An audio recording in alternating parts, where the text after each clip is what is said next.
আসসালামু আলাইকুম ওয়া রাহমাতুল্লাহি ওয়া বারাকাতুহু।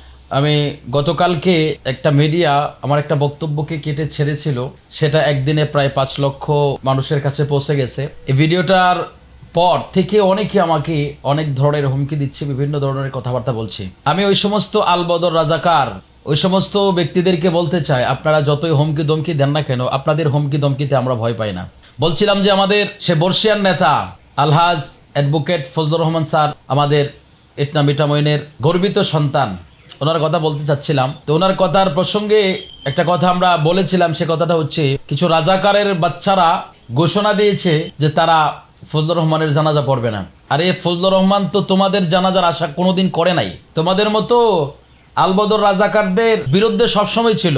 তোমরা যে ওনার জানাজা দিবা, জীবদ্দশায়ী তোমরা ওনার দুশ্মন ছিলা, ওনাদের সাথে গাদ্দারি করেছো।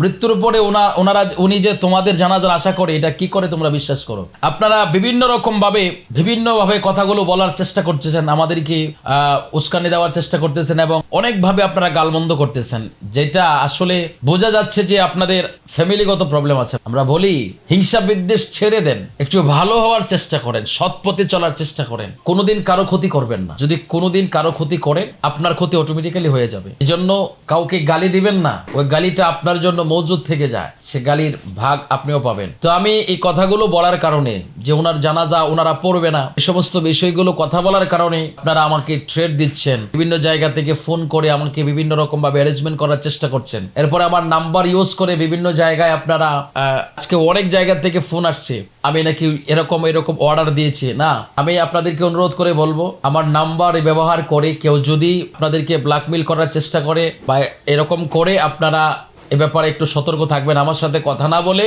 আপনারা এই নাম্বারে যোগাযোগ যদিও করে আপনাদের সাথে, আমার ফেসবুক আইডি হ্যাক করে যদি আপনাদের সাথে এটা করার চেষ্টা করে, আমার হোয়াটসঅ্যাপ হ্যাক করে তারা এরকম ভাবে চেষ্টা করতেছে, আপনারা একটু সতর্ক থাকবেন। হুমকি দমকি আমাদেরকে দিয়েন না, আমরা হুমকি দমকিকে ভয় পাই না, এগুলো আমাদেরকে দিবেন না। এগুলো রাজাকারদেরকে দিতে পারেন, ওরা হয়তো ভয়ে লুকিয়ে থাকতে পারে, কিন্তু আমরা বীর মুক্তিযোদ্ধাদের সন্তান। রাজাকারদেরকে দেখে ভয় পায় না, আলবদরদেরকে দেখে ভয় পায় না, পাকিস্তানি হানাদারকে দেখেও ভয় পায় না।